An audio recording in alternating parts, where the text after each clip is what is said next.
Dieu Tout-Puissant,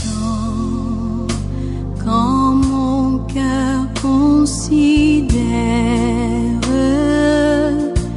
tout l'univers créé par ton pouvoir, le ciel d'azur, les éclairs, les tonnerres. Ave Maria, frères et sœurs bien-aimés, paix et joie de la part du Seigneur. Que le Christ ressuscité accorde à chacun de nous sa lumière. Nous continuons notre méditation avec le secret des grands personnages de la Bible qui sont des modèles de tous les temps.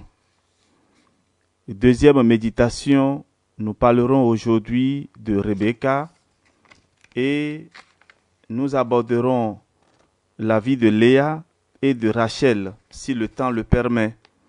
Et déjà, nous bénissons le Seigneur parce que il est avec nous. Que le Seigneur vous bénisse. Que tu es grand, quand par les bois ou la forêt profonde, Rebecca, patience et prière. En se référant au mot hébreu Ribka, Rebecca veut dire vache, mais suivant une forme araméenne ancienne d'un nom féminin, Ribka signifie coucheuse. Fille de l'araméen Bethuel, confère Genèse 22, verset 23, chapitre 24, verset 15, fille de l'araméen Bethuel, petite fille de Nahor, le frère d'Abraham et donc sa nièce, Rebecca était la sœur de Laban. Genèse 24, verset 29. Rebecca devient la femme d'Isaac par le truchement du fidèle serviteur d'Abraham, Eliezer. Confère Genèse du chapitre 24 jusqu'au chapitre 27. En effet, Abraham n'attendait pas laisser le fils de la promesse prendre comme épouse une de ses filles de Cananéens aux mœurs dépravées et qui vivaient dans l'idolâtrie. Tout en respectant la liberté propre à leurs enfants, les parents doivent veiller à la qualité de la fille que doit prendre leur fils et la qualité du garçon qui devra épouser leur fille. Voilà la leçon que nous pourrons tirer. Après une longue période de stérilité grâce à la prière et à l'intercession d'Isaac, Rebecca devient enceinte et donne naissance à des jumeaux, Ésaü et Jacob. Genèse 25 et du verset 21 et suivant.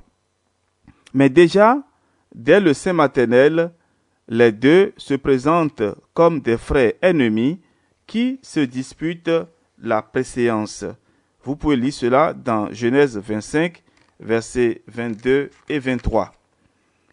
Lorsqu'un homme épouse une femme qui se révèle par la suite stérile, frères et sœurs, la solution n'est pas de la répudier, encore moins de faire des enfants en cachette. Sa prière et son intercession peuvent permettre au Seigneur de leur donner, au-delà de leur attente, des jumeaux ou alors de nombreux enfants.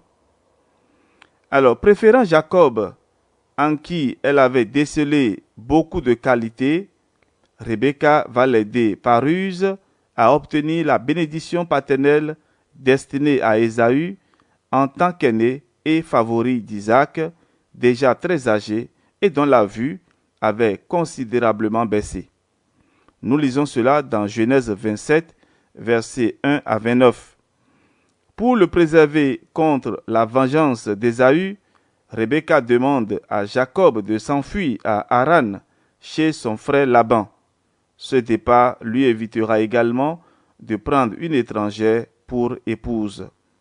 Alors, frères et sœurs, Parce qu'elle vit au quotidien avec ses enfants, Rebecca, la mère, connaît en profondeur les qualités et les défauts propres à chacun.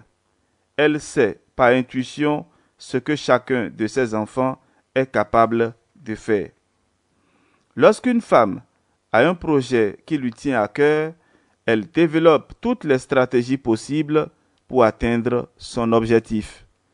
Une bonne mère est celle qui sait mettre sur pied les astuces qui permettent à ses enfants d'éviter des conflits entre eux. Sans pour autant les légitimer, encore moins les encourager, le Seigneur se sert aussi de nos ruses, de nos combines, de nos erreurs pour révéler son choix et réaliser son projet. Frères et sœurs, très souvent, les femmes se révèlent comme des pièces importantes dans l'accomplissement du plan de Dieu. Alors, en conclusion, à sa mort, Rebecca est ensevelie dans le tombeau de Macpéla à Hébron, Genèse 49. Grâce à sa maternité, elle a favorisé la transmission de la promesse faite à Abraham. Les éclairs, les tonnerres, le clair matin ou les ombres du soir, de tout mon être. Nous allons parler à présent de Léa, fécondité. En hébreu, le H signifie vache sauvage. Il s'agit de la fille aînée de Laban. Moins belle que sa cadette Rachel, Léa est la première femme de Jacob auquel elle fut imposée par ruse. Genèse 29, versets 23 à 28. Bien qu'étant très peu considérée par Jacob, Léa était féconde dans son foyer. C'est d'elle que naîtront Ruben, Siméon, Lévi, Judas. Vous pouvez lire cela dans Genèse 29, 31 à 35.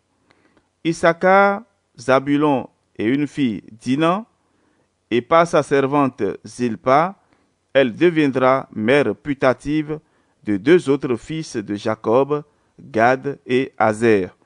Genèse 30.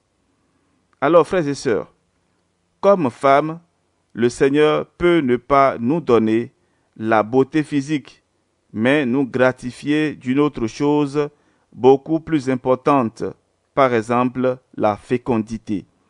Le Seigneur ne peut pas tout nous donner à la fois. Écris à chaque instant, ô Dieu d'amour, que tu es grand. Et donc, Léa qui aurait disparu avant le départ en Égypte a été ensevelie dans la grotte de Macpéla à Hébron. Genèse 49. Léa a contribué à sa manière à bâtir la maison d'Israël. Que pouvons-nous conclure sur la vie de Léa? Quelquefois, le Seigneur peut se servir de nos combines pour accomplir son plan. Ô sublime mystère, qu'un Dieu si grand ait pu penser à moi. Nous allons parler à présent de Rachel, amour. Oui. De l'hébreu Raël signifie brebis. Rachel est la seconde fille de Laban et cadette de Léa. Genèse 29. Elle est de belle tournure avec un beau visage. C'est au bord d'un puits que Jacob fait sa connaissance et tombe aussitôt amoureux d'elle. Mais il lui faudra travailler 7 années durant auprès de Laban, le frère de Rebecca, pour l'avoir comme épouse. Genèse 29, 2 à 20. Alors, frères et sœurs, qu'est-ce que nous pouvons dire?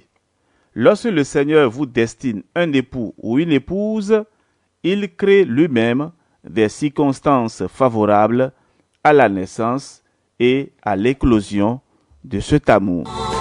Oh Dieu, l'amour. Par ruse de Laban, Jacob épouse plutôt Léa le jour des noces et devra encore rester au service de son beau-père pendant 7 autres années pour que Rachel, sa préférée, devienne sa femme. Genèse 29, 21 à 30. Chers amis, quand on aime véritablement une personne, l'on n'a pas peur de faire les sacrifices que cet amour exige ou demande. Je pourrais voir les splendeurs de son Seulement, Rachel, aimée de Jacob, n'arrivait pas à lui donner d'enfant. Elle était stérile. Par contre, Léa, que Jacob n'aimait pas, lui en donnait. Pour que son époux ait des enfants avec elle, Rachel lui permettra d'aller avec sa servante Bila. C'est de cette union que naîtront Dan et Nephtali. Genèse 30, 1 à 10. Frères et sœurs, le Seigneur dans sa justice, en même temps qu'il nous enrichit sur un point, peut nous appauvrir sur un autre. Rachel est aimée de Jacob, mais stérile. Léa, négligée de Jacob, est féconde. Après une longue période de stérilité, Dieu va se souvenir d'elle et lui permettre de concevoir et d'enfanter un fils, Joseph. Genèse chapitre 30, versets 14 à 25. Bien plus tard, sur le chemin du retour de Haran à Canaan, elle mettra au monde un second fils, mais elle meurt en couche après l'avoir nommé Ben-Oni, fils de ma douleur. Jacob transformera ce nom en Benjamin, fils de ma droite. Genèse 35, 16 à 19. Chers amis, lorsque le Seigneur le juge opportun et nécessaire, il nous donne toujours ce qui est important. Après nous avoir fait attendre longtemps, il nous donne ce qu'il estime juste pour nous. Alors Rachel est ensevelie entre Benjamin et Éphraïm. Genèse 35. C'est dans la ville de Rama, à 8 km au nord de Jérusalem, suivant le premier livre de Samuel, chapitre 10, verset 2. En Israël, on lui reconnaît le mérite d'avoir contribué à bâtir la maison d'Israël. Vous pouvez retrouver cela dans le livre de Ruth, chapitre 4, verset 11. Dieu Tout-Puissant, que tu es grand, quand par les bois ou la forêt profonde, j'erre et j'entends tous les oiseaux chanter. Quand sur les monts. Pour clôturer notre méditation de ce jour, nous allons parler brièvement de Anne. Oui, Anne est portée par au moins 5 personnes dans la Bible. Le grand prêtre nommé par Quirinius comme légat de la Syrie romaine en l'an 6, la mère du prophète Samuel, la femme de Tobie, l'épouse de Raguel, parent de Tobie, une prophétesse dans le Nouveau Testament, et d'autres écrits du 1er siècle qui ne sont pas reconnus attestent l'existence d'une femme nommée Anne, épouse de Joachim, mère de la Vierge Marie.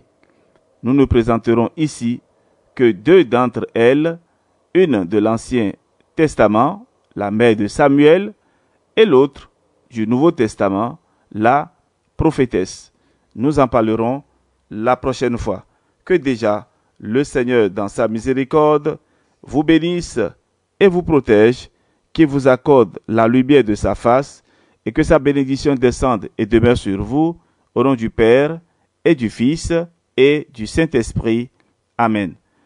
Nous nous retrouverons demain pour la suite. Moi, que son cher Fils est devenu mon frère